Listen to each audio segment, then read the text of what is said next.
얼마 전에 전 국민을 경악해 한 사건이 있었습니다. 지금도 생각하면 가슴이 떨리고 가슴이 두근거렸습니다. 무슨 사연인지 태어난 지 16개월밖에 되지 않은 어린 것이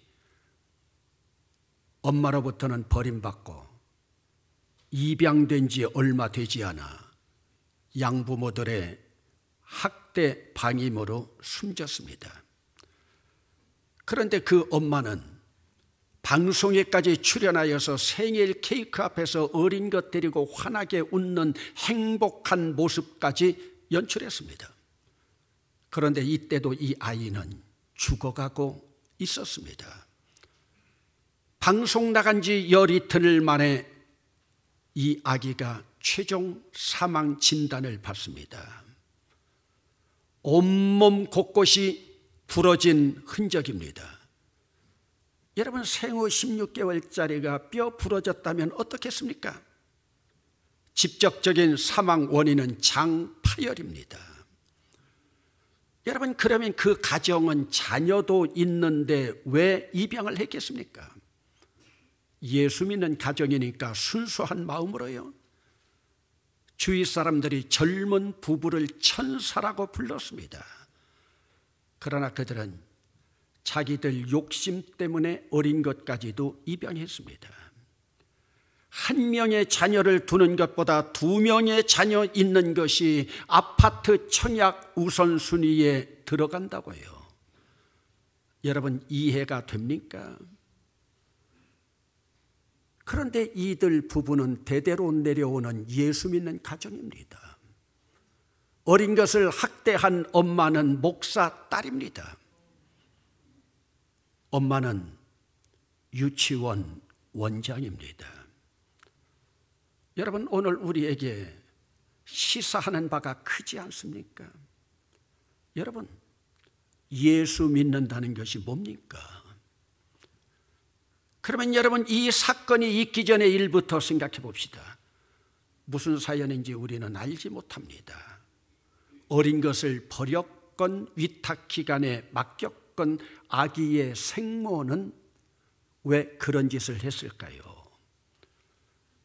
어린 것이 입양되기 전에 잠깐 위탁모 가정에서 이 어린 것이 얼마나 사랑을 받고 재롱을 피웠는지 입양되기 전 위탁모는 밤새껏 기도하고 울면서 어린 것 입양 보냈는데 죽다니. 여러분, 어린 것을 키울 자신이 없으면 왜 입양까지 했을까요? 아파트 청약의 혜택이요. 모든 사건의 내면에는 인간의 욕심이 자리하고 있습니다. 그러면 여러분, 인간의 욕심은 어디서 옵니까? 인류 최초의 조상이었던 아담은 하나님과 같이 되려고 하는 욕심이 있었습니다. 여러분, 아담과 하와가 하나님과 함께 에덴 동산을 거닐 때 아무런 욕심도 없었습니다. 생명나무 열매만 먹어도 그들은 만족이었고 행복했습니다. 그러나 뱀이 등장하기 시작하면서부터 불행의 씨앗이 그들에게 심겨졌습니다. 그 불행의 씨앗이 바로 미혹의 영입니다. 하나님의 명령은 동산에 있는 각종 나무의 열매는 임의로 먹되 지식의 나무의 열매만 먹지 말라. 먹는 날에는 너희들이 반드시 죽으리라 했습니다. 그렇다면 아담은 하나님의 말씀만 의뢰하고 신뢰하면서 하나님만 믿고 살아야 했습니다. 그런데 그들에게 뱀이 등장하기 시작하면서부터 미혹의 영이 그들 속에서 자라기 시작합니다. 이 미혹의 영이 점점 커져서 하나님의 명령까지도 거역하는 죄에 이르게 됩니다. 그리고 결국은 에덴 동산에서 쫓겨납니다. 이들에게 에덴 동산에서 쫓겨나는 것이 무엇입니까? 이것이 바로 사망 선고였습니다. 그러면 여러분, 갖은 방법과 수단을 가리지 않고 유혹하는 뱀의 모습을 한번 살펴봅시다. 아담을 유혹하다가 되지 않으니까 아담의 배필인 하와에게로 접근합니다. 여러분, 백엔머리 송사라는 말을 들어보셨습니까? 결국 아담도 백엔머리에서 속삭이는 하와의 등살에 넘어가 버렸습니다. 그러면 여기에서 간교한 뱀이 저지른 일이 무엇입니까? 뱀은 하와를 미혹했습니다. 미혹받은 하와는 아담을 유혹했습니다. 여러분, 미혹이 무엇입니까? 마음이 흐려져 정신까지 헷갈리는 상태입니다. 뱀이 하와를 미혹하고 하와가 아담을 유혹했습니다. 유혹이 뭡니까? 남을 꿰어서 잘못된 길로 이끌어가는 것이죠. 여러분, 유혹은요 절대로 좋은 길로 이끌지 않습니다. 여러분, 사람이 이미 미혹의 상태에 들어가면 빠져나온다고 하는 것이 참 힘이 듭니다. 여러분, 자기의 판단력이 흐려져서 정신까지도 갈팡질팡하는 상태에서 쉽게 빠져나올 수 있겠습니까? 여러분, 한번 예를 들어보겠습니다. 오늘이 주일인데 주일 중에서도 교회력이 시작되는 대림절 첫 번째 주일인데 며칠 전부터 남편이 이제 끝자락 단풍놀이 가자고 제안합니다. 이 상태가 남편이 아내를 미혹하는 단계입니다. 아내의 평생 소원이 남편과 함께 신앙생활 잘 하는 것인데, 그러면 이때 남편의 비유를 맞춰서 남편을 따라가서 남편을 전도해야겠다는 마음으로 남편을 따라갑니다. 이 상황쯤이면 이제 미혹에서 유혹의 단계로 넘어가 버린 상황 끝입니다. 그런데 여러분, 주일날 남편이 미혹하는 제안이 있을 때 주일에 더군다나 첫 번째 대림절에 어디를 가는가라는 생각을 하면서 머릿속에 성경 구절을 떠오릅니다. 비록 남편의 제안이지만 내가 사람을 기쁘게 하랴 하나님을 기쁘게 하랴 남편을 기쁘게 하랴 하나님 말씀이 떠오릅니다. 그러면서 주일을 지키는 것이 사단의 미혹을 끊어버리는 결단이 됩니다. 만약에 주일마다 미혹하는 남편이라면 미혹받지 말고 차라리 남편 지옥 가건 말건 하나님께 맡겨버리고 내가 미혹받지 않아야 됩니다. 여러분, 만약 내가 거기서 미혹받잖아요, 그러면 여러분들이 미혹받는 죄만이 아니라 여러분 남편을 사단의 앞잡이로 만드는 결과가 됩니다. 여러분, 사실은 아담도 백엔머리 송사에서 하와에게 미혹을 당할 때 하나님 말씀인 지식의 나무의 열매를 먹지 말라 네가 먹는 날에는 반드시 죽으리라고 하는 이 말씀이 생각났어야 했습니다. 그 말씀만 생각났다면 지금 아담은 에덴 동산에 있으면서 생명의 면류관까지, 읽지는 않았지만 오늘 본문 12절에 나오는 생명의 면류관까지 받게 됩니다. 여러분, 오늘 우리는 미혹을 받으면서도 때로는 하나님으로부터 미혹받는다고 하는 사람들도 있습니다.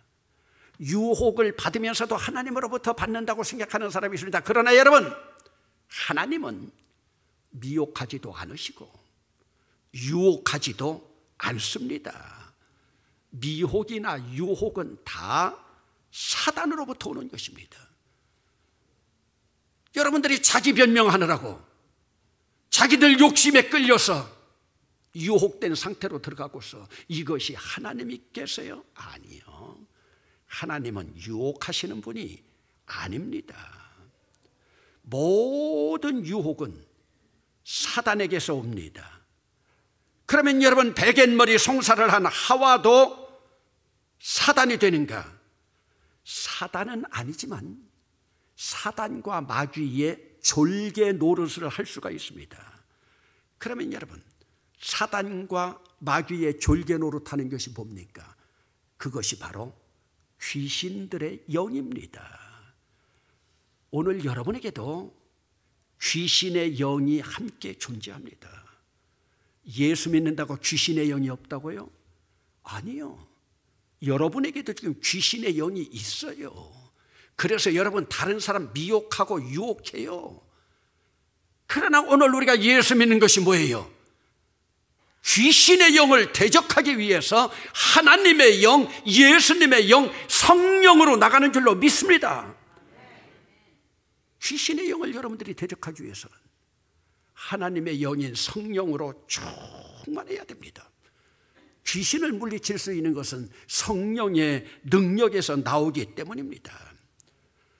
오늘도 여러분들이 가지고 있는 것 가운데 내 인생에서 기억하기도 싫은 가장 후회되는 어떤 일들이 있을 겁니다.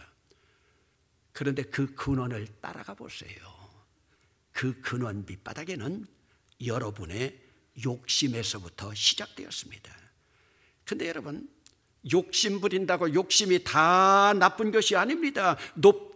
욕심에도 좋은 욕심이 있고 나쁜 욕심이 있습니다. 여러분, 우리가 품고 있는 좋은 욕심을 무엇으로 기준을 삼을까요? 좋은 욕심은요, 하나님도 좋아하세요.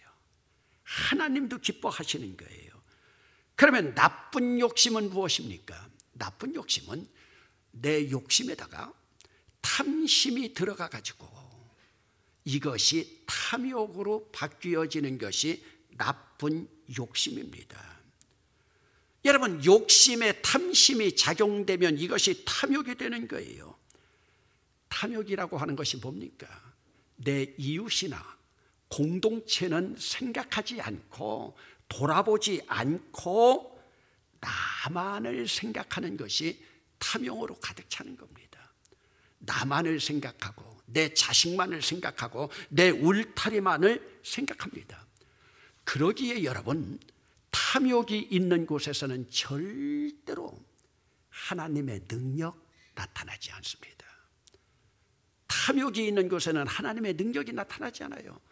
그러니 탐욕이 있는 곳에는 감동, 감격, 감사 없습니다.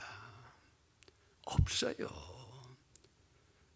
여러분, 우리 교회가 얼마 전에 추수감사주일 지나갔습니다. 하나님이 제정하신 절기를 지키면서 교회 공동체를 사랑하는 교우들이 얼마나 절기를 지키면서 걱정했는지 몰라요. 왜요?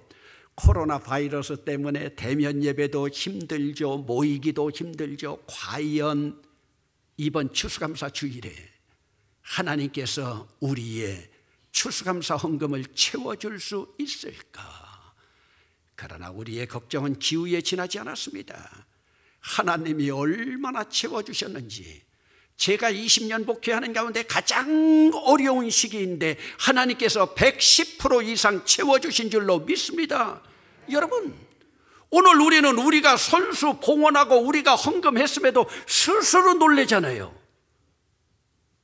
왜요? 하나님의 능력이 나타난 거예요. 그러므로 그 안에는 감동이 있고 감격이 있고 감사가 넘치게 됩니다. 여러분, 욕심 자체는 죄가 되지 않습니다.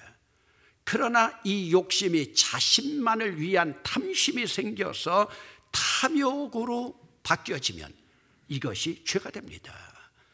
여러분, 이 죄도 성장합니다. 발전합니다. 그러다 보면 결국 사망의 구렁텅이로 빠지게 됩니다. 여러분, 우리나라 역대 대통령들, 그렇게 지혜롭다고 하는 역대 대통령들이 줄줄이 감옥에 갔음에도 그것을 끊는 지도자 한 사람이 없잖아요. 왜 그래요? 결국은 탐욕 때문에 그래요. 그들이 정말로 국가를 위하고 국민을 위하고 백성을 위했습니까? 그렇다면 그것은 의로움이죠. 여러분, 지금도 이 나라에서 행해지고 있는 부조리하고 불공정한 일들 보세요. 모두가 하나님 무서운 줄 모르고 자기 패거리들의 정권 연장 탐욕에 사로잡혀 있잖아요. 그런데 그 중에도 절반가량이 예수 믿는 사람이라고 하는 걸 기억하세요.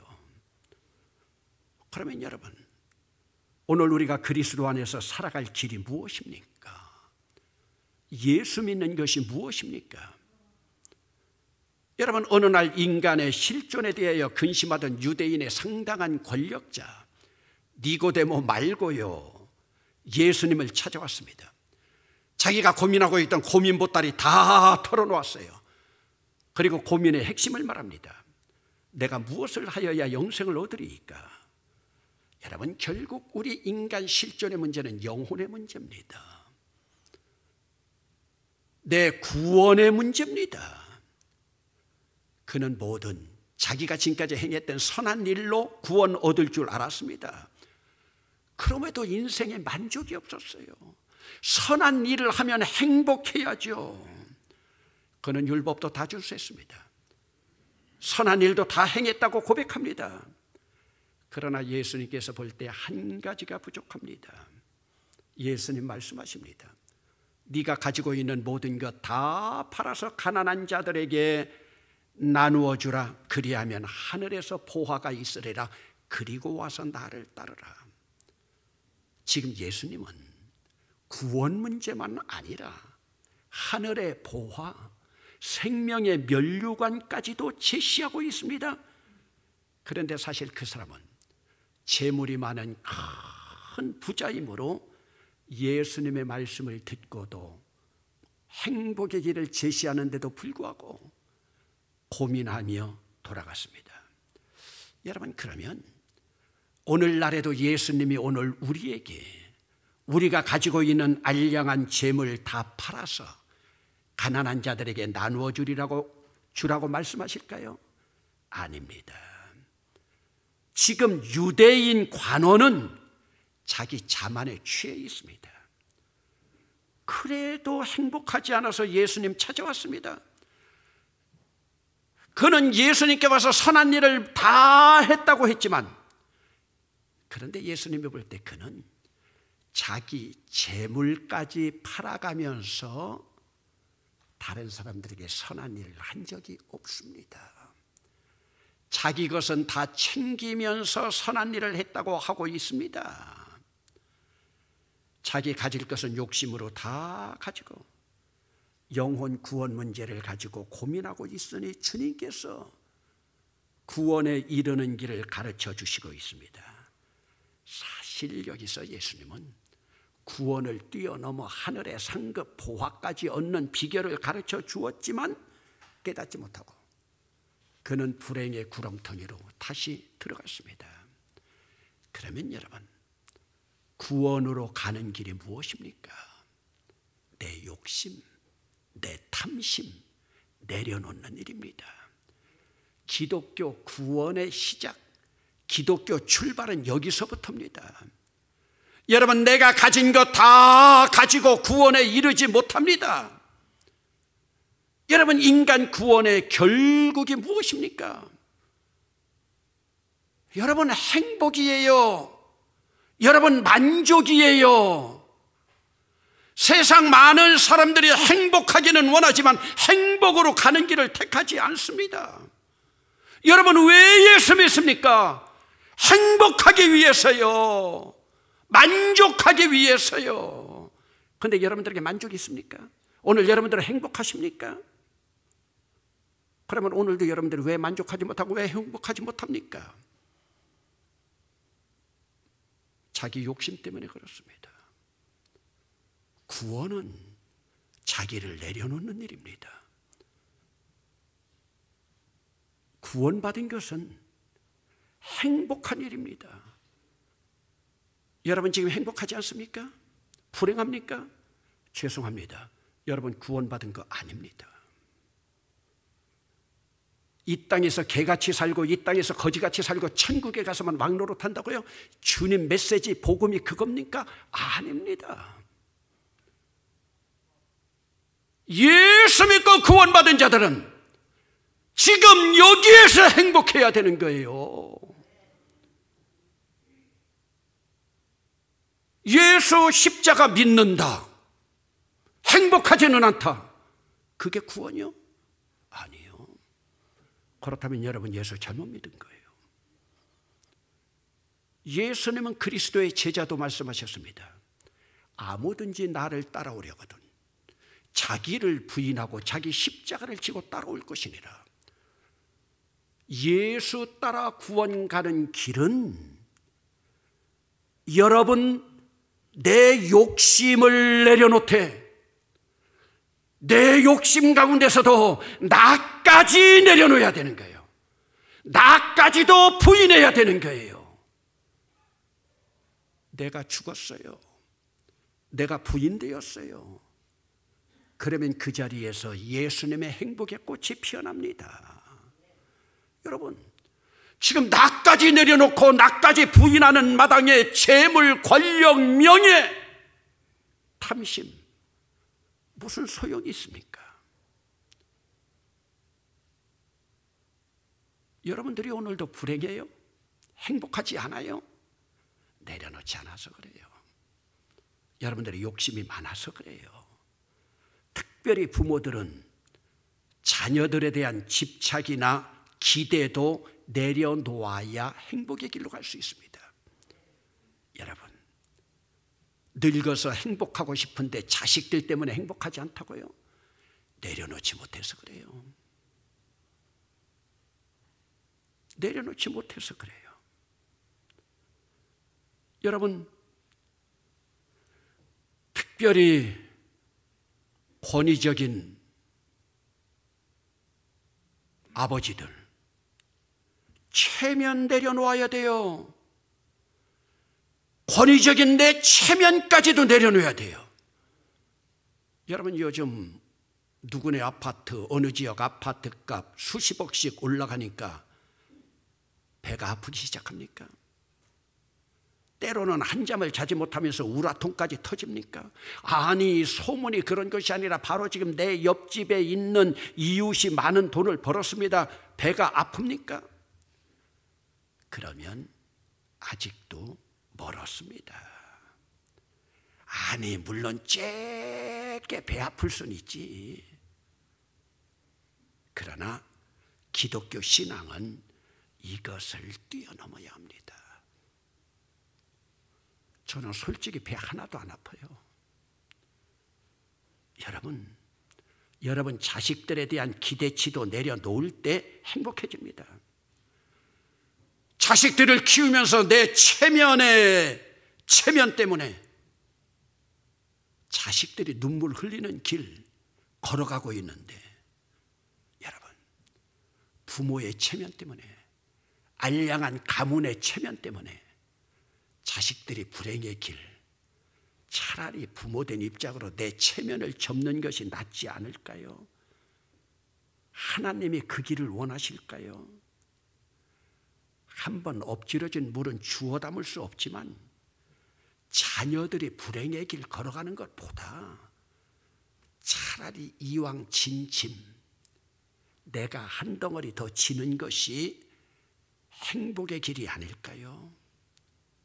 여러분, 여기서 내 짐 내려놓는 것, 이게 바로 십자가의 길이에요. 이것이 바로 예수님의 십자가의 길이에요. 예수님이 다 내려놓으셨기에 우리의 짐 지고 대신 지고 십자가 지고 가시는 길 아니에요. 욕심 내려놓는 것이 십자가 지는 길이에요. 예수 십자가로 구원받았다고 하면서 내 욕심 다 부리면서 나가는 길, 구원의 길일까요? 아니요. 여러분들이 정말로 행복하길 원하시나요? 내려놓으면 됩니다. 물론 지금까지 내가 행한 일과 내가 이룬 것에 대한 집착 누구나 가질 수 있습니다. 그러나 그것까지도 잊어버릴 수 있을 때, 인정받고 칭찬받고자 하는 욕심까지 벗어날 수 있을 때 우리는 바로 설 수 있습니다. 마더 테레사 수녀의 기도문을 한번 여러분들에게 소개합니다. 존경받으려는 욕망으로부터, 사랑받으려는 욕망으로부터, 칭찬받으려는 욕망으로부터, 명예로워지려는 욕망으로부터, 인정받으려고 하는 욕망으로부터, 인기를 끌려는 욕망으로부터, 잊혀져 버린다는 두려움으로부터 나를 해방시켜 주옵소서. 여러분, 정말로 행복한 길 걸어가고 싶습니까? 내 욕심 내려놓으면 됩니다. 조금만 행복하고 싶습니까? 조금만 내려놓으면 됩니다. 교회력의 출발 첫 대림절에 욕심에 이끌려 제발 사망의 구렁텅이로는 들어가지 맙시다.